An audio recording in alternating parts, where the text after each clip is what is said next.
A miracle of the Virgin Mary took place in the ICU of a Chicago hospital at 3 o'clock in the morning.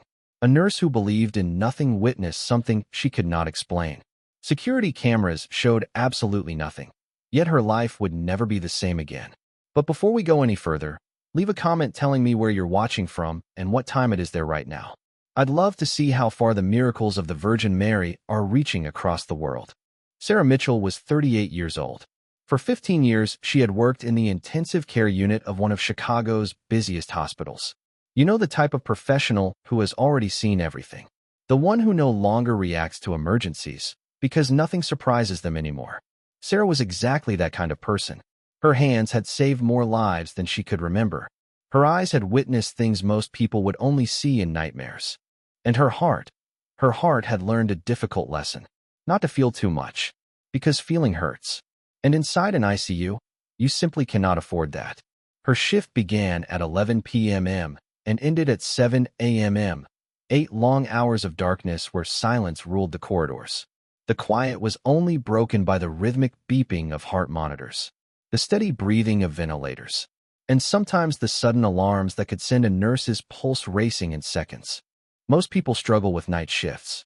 The body resists. The mind grows foggy. Everything feels slower and heavier. But Sarah preferred the night. Fewer people, fewer questions, fewer crying families in the hallways. Less noise, less emotion, less everything. She wasn't cruel. She wasn't rude. She was simply empty. But to understand what Sarah witnessed that night, we need to go back 12 years. Back then, Sarah was also inside a hospital, but not as a nurse, as a sister. Her younger sister Emily was only 23. She had bright green eyes and a smile that seemed to light up every room she entered. She was the happiest person Sarah had ever known. Have you ever watched the life slowly fade from the eyes of someone you love? Like a candle burning lower and lower until the flame finally disappears? That was what Sarah experienced. The whole family prayed. They prayed novenas.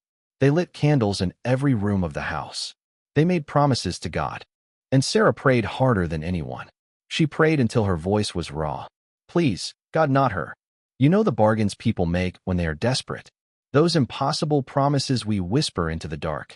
Sarah made every one of them. But on a cold morning in March, Emily died. And in that moment, something inside Sarah died with her. It wasn't anger. It wasn't even sadness. It was emptiness. As if someone had torn a piece out of her soul and left behind a hollow space where nothing could grow again. After that day, Sarah never prayed again. She continued working. She continued saving lives. And over the years, she became known as one of the best ICU nurses in the hospital. Efficient, precise, professional, but also distant, especially when families prayed beside their loved ones. Whenever Sarah saw rosaries in someone's hands, whenever she heard quiet whispers of prayer beside a hospital bed, something twisted inside her. Not exactly anger, more like a mixture of pity and quiet contempt. But she never said anything. She simply did her job. She checked vital signs, adjusted medications, kept people alive. And every morning at 7 a.m., when her shift ended, she drove home without ever looking up at the sky. Because why look at the sky when you're certain there is no one up there listening? But in January of 2025, during a freezing winter night in Chicago, Sarah Mitchell was about to learn that some certainties are not as certain as we believe. It was a Tuesday, nothing unusual. Sarah arrived at the hospital at 10:45 p.m., 15 minutes before her shift, just as she always did. Inside the locker room, she changed into her scrubs, tied her hair into a tight knot, and checked her phone one last time. 2 messages from her mother. She ignored them. Those conversations had become too difficult.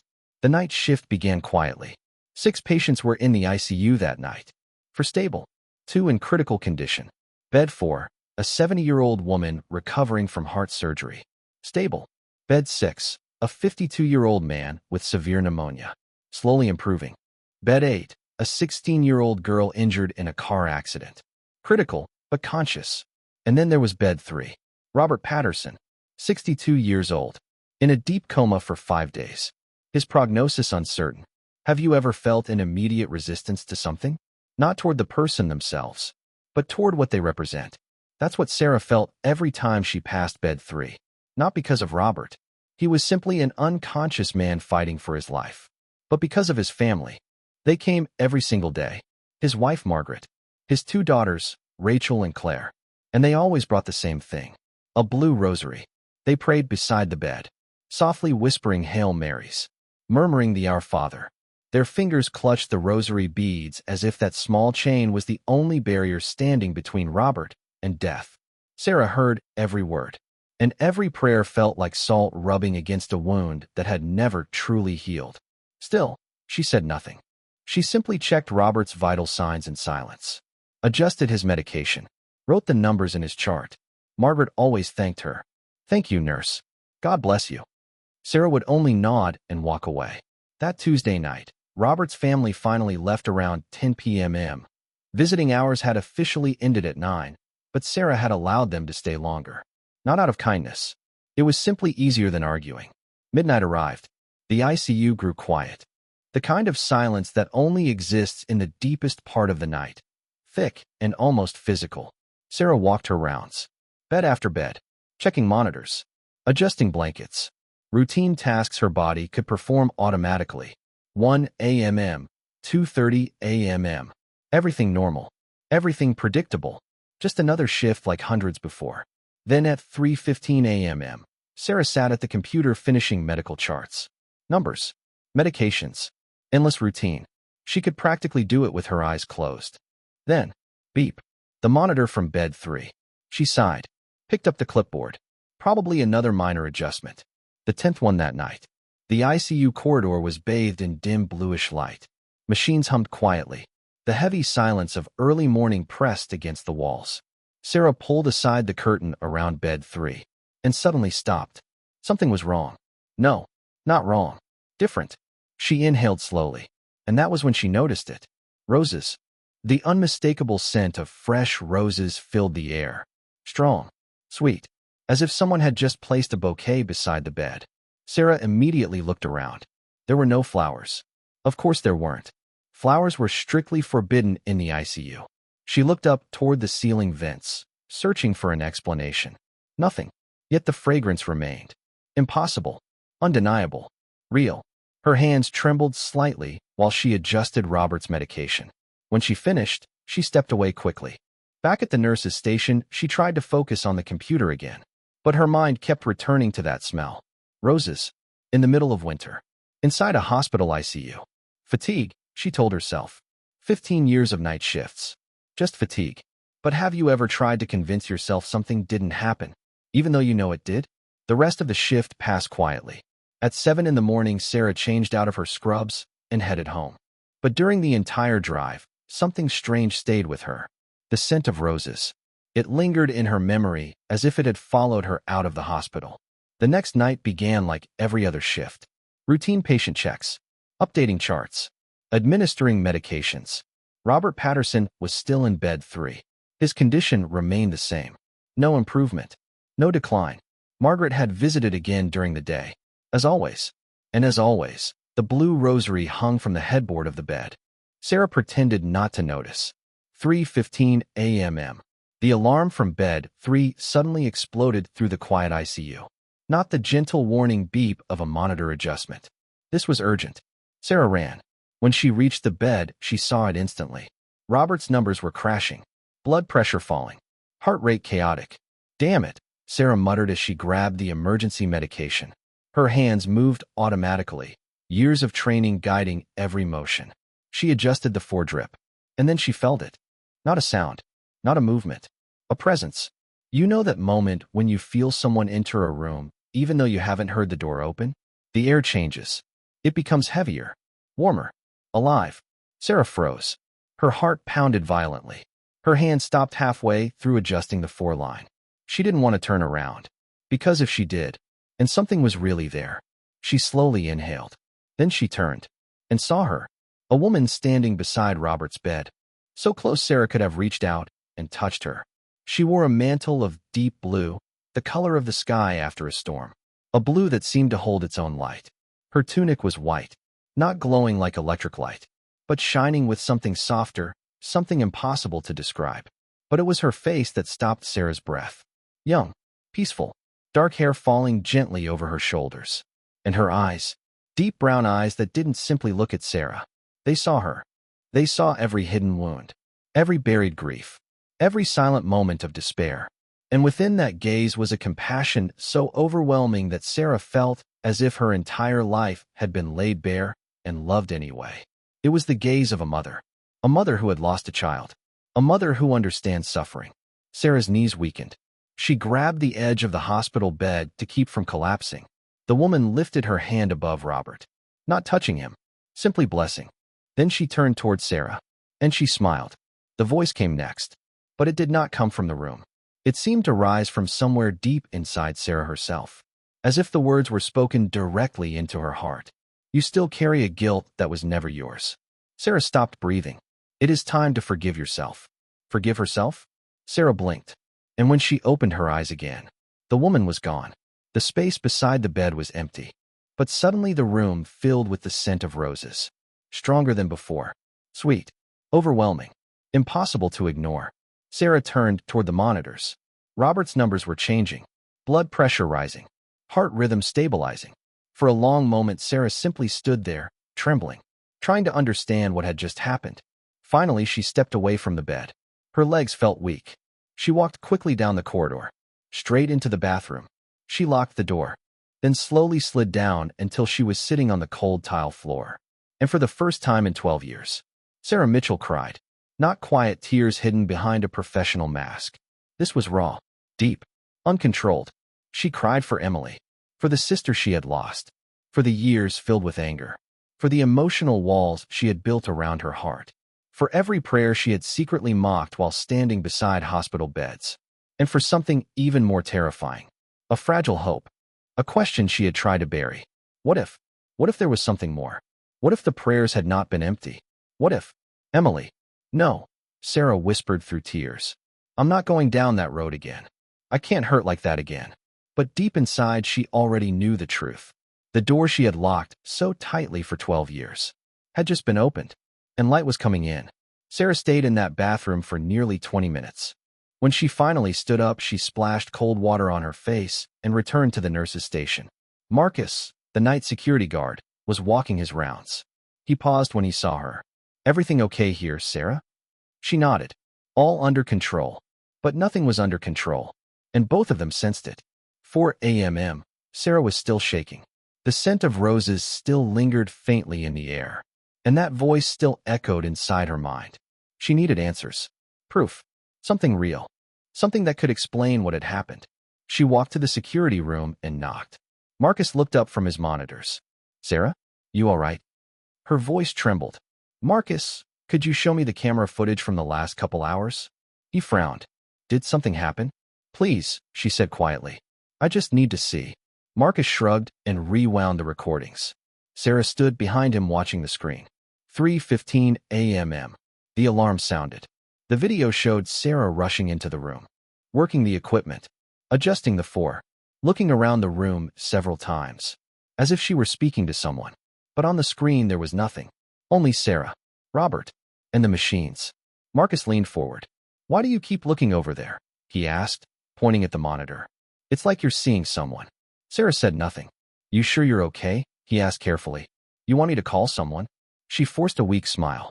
No, it's nothing. I thought I saw a shadow earlier. Probably just a reflection from the monitors.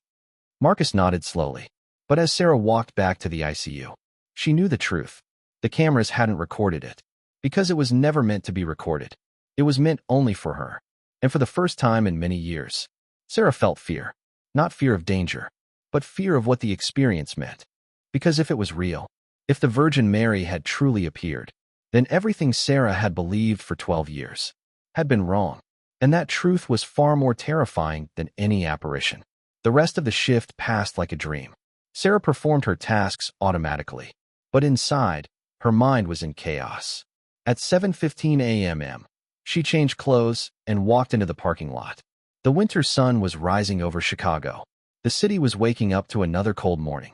Sarah sat in her car without starting the engine. Her hands rested on the steering wheel.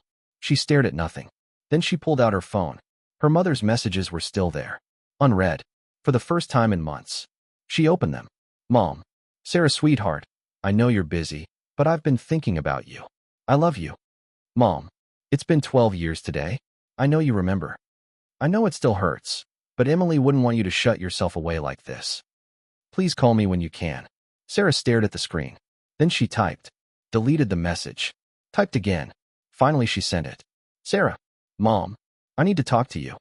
Something happened. I can't explain it over text. Can I come by after I sleep? The reply arrived almost instantly. Mom, of course, my love. I'll be here. I'll always be here. Sarah started the car and drove home. But before entering her apartment, she stopped and looked up at the sky. She didn't pray. She didn't say anything. She simply looked. And that was the beginning. Sarah slept poorly. Her dreams were restless fragments. Emily laughing. The blue mantle. Those compassionate eyes. She woke at 2 p.m. After showering, she drove to her mother's house. Helen Mitchell still lived in the same home where Sarah and Emily had grown up. A modest 2-story house in a quiet neighborhood. The rose bushes their father had planted years earlier still grew in the front yard. Sarah sat in the car for a moment before getting out. When she rang the doorbell, the door opened almost immediately, as if her mother had been waiting. Sarah, Helen said with a gentle smile. But worry filled her eyes. Come in, sweetheart. The house looked exactly the same. Same furniture. Same photos on the walls, including the large picture of Emily in the hallway. Her bright smile seemed to light the entire room. Sarah stopped in front of the photo. She stared at it for a long moment. She was so happy that day, Helen said softly as she walked up beside her daughter. It was her 22nd birthday, 1 year before. Sarah couldn't finish the sentence. Helen nodded quietly. They went into the kitchen. Helen made tea. They sat at the table where the family used to eat together. After a moment, Helen asked gently, So, what happened? Sarah looked down into her cup. Where could she even begin? How could she explain something she barely understood herself? Mom. She hesitated. Do you still believe after everything? Helen didn't need clarification. In God, she asked softly. In the Virgin Mary? Yes, Sarah. I still believe. Sarah's voice cracked. How? How can you? After losing Emily like that, after praying so much and God didn't answer our prayers. Helen finished quietly. Is that what you were going to say? Sarah simply nodded. Helen sighed softly and reached across the table, taking her daughter's hand. Sarah, for years I asked that same question, she said quietly. Why Emily? Why our little girl? I prayed so much. I made so many promises. Her eyes drifted toward the window for a moment. And when she died, I felt like God had abandoned me. Sarah swallowed. So how did you start believing again? She asked. Helen was silent for a moment. When she finally spoke, her voice was calm and steady. 3 months after Emily passed away, I was in her bedroom. I was sitting on her bed, crying. I was holding the teddy bear she had slept with since she was a child. Helen paused, and suddenly, I felt peace. Not ordinary peace. A deep peace. It felt like someone had gently placed a hand on my shoulder and whispered, She's fine, and you will be fine too. Sarah wiped a tear from her cheek. But what if that was just your mind? She said quietly. What if it was just you trying to feel something, so you could move on? Helen squeezed her hand gently. But that's not why you came here today, is it? Sarah looked up. Helen studied her daughter's face carefully. You didn't come here to talk about unexplained peace. A small smile appeared on her lips. You saw something, didn't you? Sarah's eyes widened. How did you?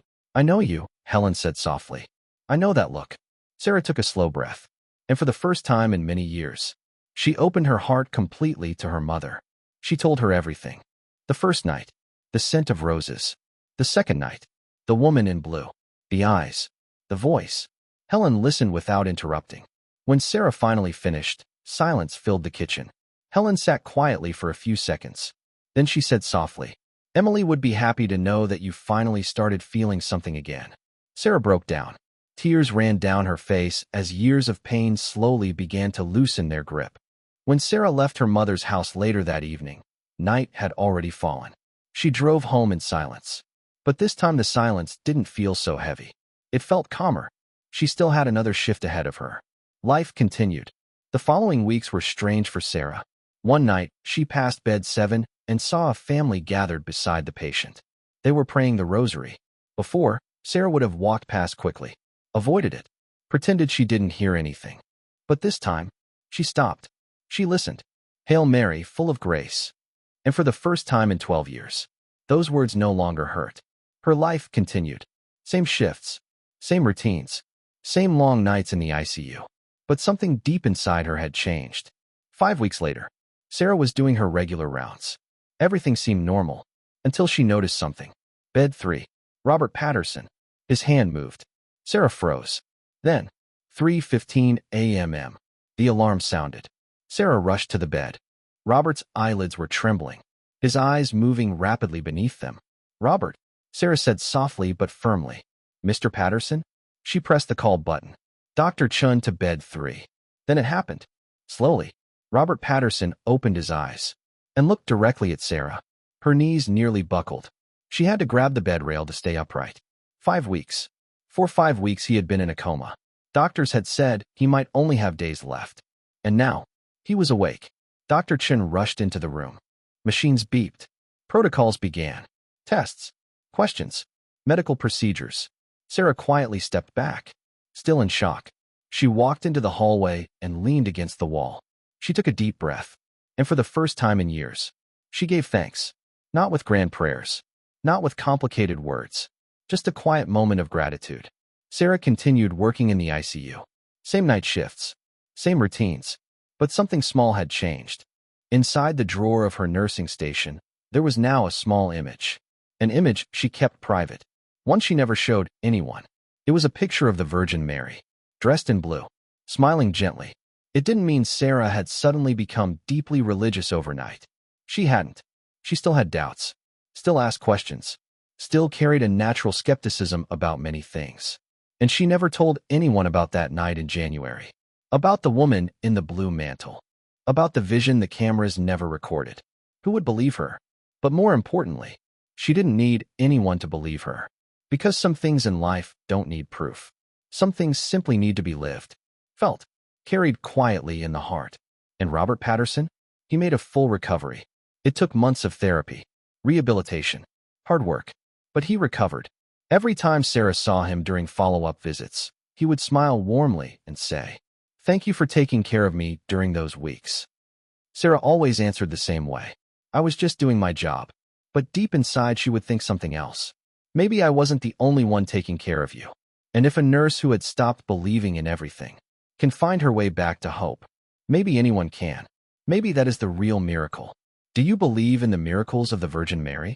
Write your answer in the comments. If this story touched your heart, subscribe to the channel and turn on the notification bell. Share in the comments a miracle you have witnessed or experienced. And share this video with someone who needs a little hope today. May the Virgin Mary bless and protect you and your family. Amen.